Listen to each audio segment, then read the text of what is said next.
Hello दोस्तों, नमस्कार। SM किसी शाना में मैं आप सभी का दिल से बहुत बहुत स्वागत करता हूं। दोस्तों, वीडियो स्टार्ट करने से पहले आपको याद दिलाना चाहूँगा, कल है शनिवार, तो फ्री स्टॉक मार्केट क्लासेस इस चैनल के ऊपर एक नया लेक्चर अपलोड होने वाला है। अगर आपने सब्सक्राइब नहीं किया इस चैनल तो कर लेना, लिंक ऊपर आई बटन पर नीचे डिस्क्रिप्शन में दे दिया है। Let's learn stock market and finance करके भी एक और चैनल है, इसको भी फॉलो कर लेना। संडे के दिन इस चैनल पर भी वीडियो आ जाएगा, लिंक आपको ऊपर आई बटन पर नीचे डिस्क्रिप्शन में मिल जाएगी। सो चलिए दोस्तों, फिलहाल इस वीडियो को स्टार्ट कर लेते हैं। ठीक है दोस्तों, अभी हम आ चुके हैं बिल्कुल हमारे नॉर्मल स्क्रीन के ऊपर। एंड दोस्तों, इस वीडियो में हम बात करने वाले बहुत ही बड़ी ब्रेकिंग न्यूज़ के बारे में। मतलब पूरी दुनिया भर के अगर आप बाजार को देखोगे, ठीक है, हमारा मार्केट तो बंद हो गया, जिन जिन मार्केट मतलब जो मार्केट अभी चल रहे हैं सब में हम लोगों को लाल रंग बहुत अच्छी तरीके से देखने को मिल रहा है। बस यही कॉम्पिटिशन है कि कहाँ पे कम नज़र आ रहा है, कहाँ पे ज़्यादा। इस प्रकार की हालत नज़र आ रही है। डाउ जोन्स की अगर बात कर ले 450 पॉइंट नीचे है, चलो अभी तो ठीक है, अभी बीच में 500 पॉइंट भी नीचे चला गया था। देन नेस्डेक की अगर बात कर ले, खुलते ही 1.25% नीचे, 300 पॉइंट दबाव हमें नेस्डेक में नजर आ रहा है। जर्मनी की मार्केट की हालत देख सकते हैं, 500 पॉइंट टूट गया भाई, 2% तक गिरावट।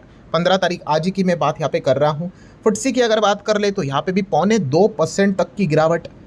फ्रांस के बाजार की बात कर ले तो सेम सीनैरियो भाई, ऑलमोस्ट 1.5% से ज़्यादा तो यहाँ पे टूट ही चुका है। और यूरो स्टॉक्स की अगर बात कर ले तो यहाँ पे भी आप देख सकते हो लगभग 0.25% से ज़्यादा की गिरावट हमें नज़र यहाँ पे आ रही है।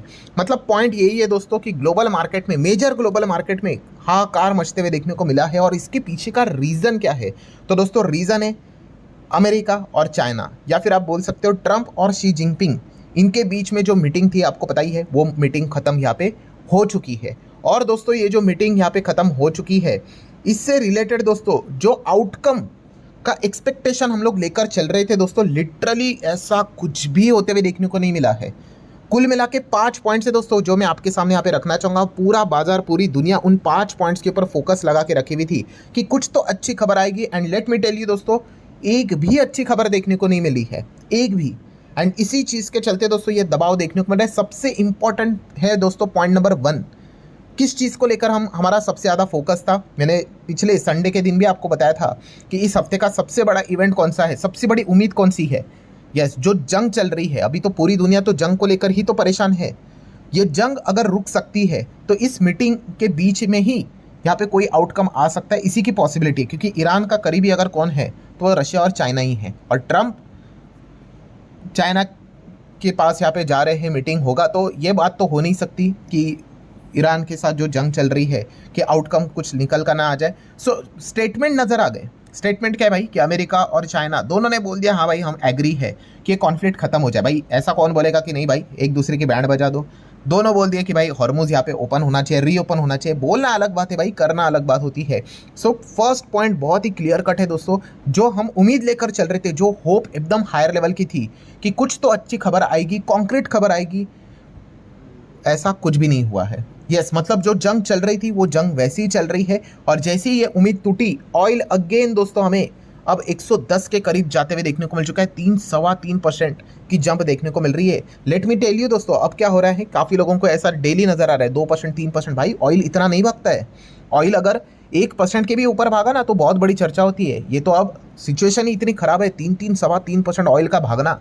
मतलब ये कितना बड़ा एनर्जी क्राइसिस, हमें ऑलरेडी एनर्जी क्राइसिस में दुनिया फंस चुकी है। हमारे इधर तो आप देख ही रहे हो, पेट्रोल डीजल के प्राइसेस बढ़ना स्टार्ट हो चुके हैं। अगर ये क्रूड अगर नीचे नहीं आएगा तो फिर भाई ये आपको क्या लगता है, 3 रुपये बढ़ा है आज, वहीं पे रुकेगा? अरे भाई ये बढ़ते बढ़ते 20, 25, 30 तक चली जाएगी चीज़ें, अगर ये नीचे नहीं आया तो। बॉटम लाइन क्या है दोस्तों, फर्स्ट पॉइंट कि हम लोग जो इंतज़ार कर रहे थे कि जंग रुकने से रिलेटेड कोई अच्छी खबर आएगी, ऐसा कुछ भी हमें आउटकम देखने को और सुनने को नहीं मिला है। लेट्स सी, अब सैटरडे संडे है, कोई आउटकम निकल कर आता है नहीं आता है, यही एक अब आखिरी उम्मीद यहाँ पे बची हुई है। अन्यथा अगर देखा गया भाई तो मंडे क्या, अब तो ग्लोबल मार्केट में ऑलरेडी पिटाई कुटाई तो स्टार्ट यहाँ पे हो चुकी है। Big disappointment. फर्स्ट पॉइंट की अगर हम यहाँ पे बात कर ले तो ये हमारे सामने ये चीज़ें फिलहाल तो नज़र यहाँ पे आ रही है। देन दोस्तों, अगर हम लोग यहाँ पे बात करेंगे पॉइंट नंबर 2, यहाँ पे भी एक बहुत बड़ी डिसअपॉइंटमेंट हमारे सामने आते हुए देखने को मिल रही है, जो कि एआई को लेकर। अब आपको पता ही है, एआई में अमेरिका, चाइना, हमेशा टेक्नोलॉजी को लेकर कंपटीशन चलता है। एआई मतलब टेक को लेकर थोड़ा अमेरिका ज़्यादा ही आगे रहता है। बट फिर भी अभी की अगर हम बात कर ले तो आपको बताइए, सेमीकंडक्टर चिप्स को लेकर इन दोनों के बीच में ज़बरदस्त फाइट चल रही है। जैसे कि चीन की अगर बात कर ले तो आपको पता ही है, चीन की सरकार ने क्या बोल दिया कि भाई जो भी सिस्टम रहेगा उसमें सेमीकंडक्टर चिप का रिक्वायरमेंट रहेगा ना, अब बाहर का चिप सेमीकंडक्टर यूज़ मत कर लो, अब हमारा ही देश का मतलब खुद का ही चीन का ही मेड इन चाइना वाला ही इस्तेमाल कर लो। हुआवे कंपनी आप तो पता ही होगी, उसका इस्तेमाल कर लो, ठीक है। तो इस चीज़ को लेकर दोस्तों मतलब काफ़ी ज़्यादा कॉन्फ्लिक्ट देखने को मिला था। और एनवीडिया आपको बताइए कि इन्होंने बहुत सारे पावरफुल चिप्स यहाँ पे बना के रखे हुए हैं, और इनके भी जो सीईओ है वो भी हमें चाइना के टूर पे जाते हुए देखने को मिले थे along with the Trump.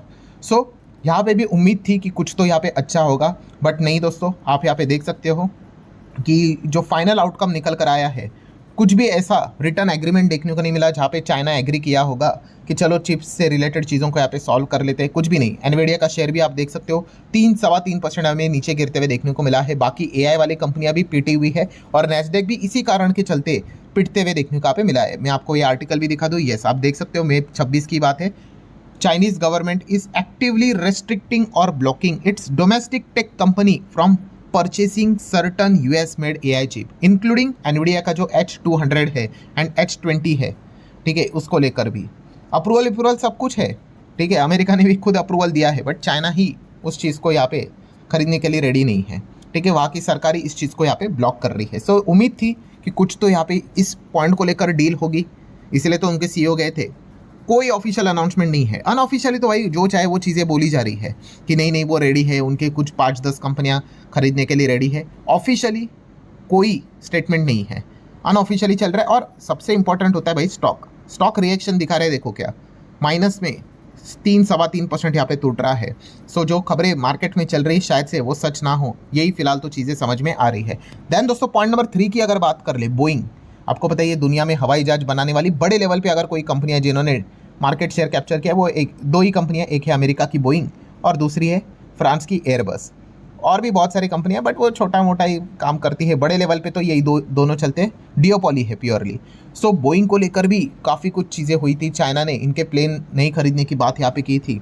And यहाँ पे अगर मैं बात कर लूँ दोस्तों, तो बोइंग का शेयर भी आप देख सकते हो कितना गिरा है, 0.3%, बिग डिसअपॉइंटमेंट। अब कुछ लोग सोचेंगे अरे सर खबर तो आई कि यहाँ पे ट्रंप ने बताया कि चाइना 200 बोइंग जेट्स खरीदने के लिए रेडी है, और बाद में तो शायद से 750 तक भी ये जा सकता है। सो पहले खबर क्या आई थी पता है, कि जो ये बोइंग है लगभग चाइना 500 बोइंग जेट्स खरीद सकती है। अब खबर क्या आ रही है कि यहाँ पे 200 बोइंग जेट्स की बात हो रही है। एंड दोस्तों उससे भी बड़ी बात क्या है पता है आपको, कि ये बात तो खुद ट्रंप अनाउंस करके बोल रहे। चाइना की बात कर ले, बीजिंग की बात कर ले, शी जिनपिंग की बात कर ले, उन्होंने कोई कंफर्मेशन नहीं दिया है। सो जो भी ये बातें चल रही है ना कि 200 750 तक बढ़ाएंगे, ये खुद अकेले ट्रंप बड़बड़ कर रहे हैं। एंड ट्रंप की वैल्यू क्या है उनके शब्दों की, ये तो अब हर किसी को मतलब पता यहाँ पे चल ही चुकी है, ठीक है। वो अपने साइड तक की चीज़ों को ऊपर नीचे करवा सकते हैं, बट बाकी की साइड की अगर बात कर ले जहाँ पे चाइना इन्वॉल्व कर रहा है या फिर कोई बड़ी कंट्री इन्वॉल्व हो रही है, सो थोड़ा वो बैकफुट पे चले जाते हैं। सो अगेन बॉटम लाइन क्या है दोस्तों, कि यहाँ पे भी कोई खास ऑफिशियली डील हमारे सामने आते हुए देखने को नहीं मिली है। पॉइंट नंबर 4 की बात कर ले, ताइवान का मुद्दा। ताइवान का मुद्दा तो दोस्तों लिटरली मैं कहना चाहूँगा कि अमेरिका ट्रंप की तो बेइज्जती कर दी चाइना ने, ठीक है। चाइना ने तो सीधा धमकी दे दी ट्रंप को कि भाई आप इस मामले में तो आओ ही मत, ठीक है।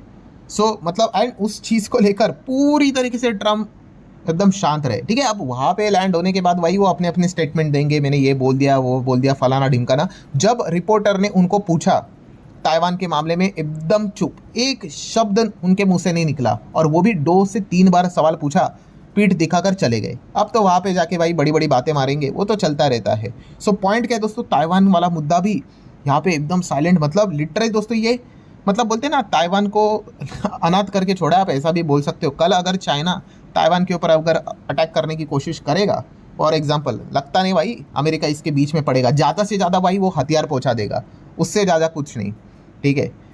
सो ये चीज़ें क्लियर कट सामने यहाँ पे निकल कर आई। और पॉइंट नंबर 5 की बात कर ले, rare earth minerals metal element की बात करें तो सबसे बड़ा जो मोनोपोली है वो चाइना के ही पास है, आप सभी लोगों को पता ही है।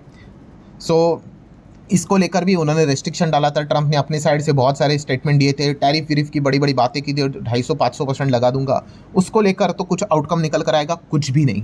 रेयर अर्थ एलिमेंट मेटल को लेकर भी ट्रंप कोई मतलब ठोस आउटकम लेकर आए ही नहीं है, ठीक है, सारी चीज़ें जो चल रही है वो वर्बली है, और जैसे मैंने कहा बोलने के लिए आप कुछ भी बोल सकते हैं, हाँ भाई डील हो गई बोल दो, क्या फ़र्क पड़ता है।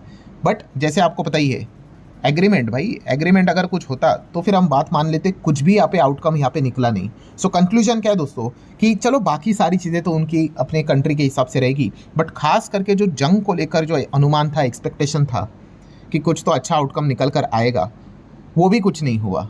सो ये एक बहुत बड़ा डिसअपॉइंटमेंट वाला पॉइंट है, एंड इसीलिए अमेरिकन मार्केट टूटते हुए देखने को मिल गया। एआई से रिलेटेड चिप्स को लेकर कोई खबर नहीं आई, तो ये भी ब्रेक होते हुए देखने को मिले हैं। अब इस चीज़ के चलते अब हमारा मार्केट तो अभी बंद हुआ है।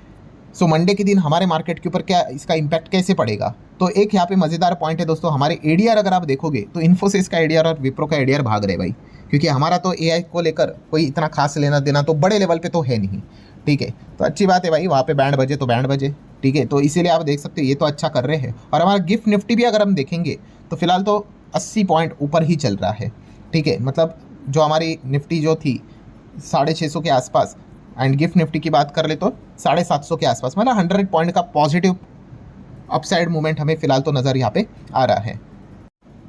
तो एक अच्छा संकेत तो जरूर देखने को मिल रहा है, बट फिर भी ओवरऑल अगर हम बिग पिक्चर देखें, देखिए ये तो शॉर्ट टर्म वाली बातें हो गई, शॉर्ट टर्म में लोग खुश होते रहते हैं, बट बड़ा पिक्चर क्या है दोस्तों, बड़ा पिक्चर थोड़ा टेंशन वाला ही है। बिकॉज अगर जंग नहीं रुकेगी भाई, ऑयल अगर ऐसा ही चलता रहा 110, 115, 120, तो बॉस मतलब ठीक है यार, एकदम छोटा छोटा ऐसा तेज़ी देखने को मिलेगा, गिरेगा इतना ज़ोर से गिरेगा, सारे लेवल्स टूट कर नीचे नीचे नीचे ही आएंगे।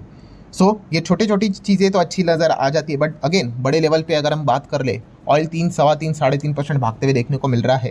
एंड अगर ऑयल ऐसा ही चलते रहा तो जैसे मैंने कहा कि इन्फ्लेशन और ज़्यादा भड़कते हुए देखने को मिलेगा, एंड इस चीज़ के चलते क्या होगी, पेट्रोल डीजल के दाम बढ़ेंगे, हर चीज़ कॉस्टली होगी, रेट कट तो भूल जाओ, रेट हाइक वाली सिचुएशन नज़र आ सकती है। एंड इसलिए फर्स्ट वीडियो में मैंने आप लोगों को यहाँ पे बताया था कि कितनी बड़ी प्रॉब्लम भविष्य में हमें फेस करनी यहाँ पे पड़ सकती है। सो ठीक है दोस्तों, जितने भी इंपॉर्टेंट पॉइंट्स थे वो सारे मैंने आसान भाषा में आपके सामने यहाँ पे रखे हुए हैं, आप भी चाहो तो इनको स्टडी यहाँ पे कर सकते हैं। So that's it, thank you very much दोस्तों, we will be meeting our studio, तब तक के लिए बाय बाय।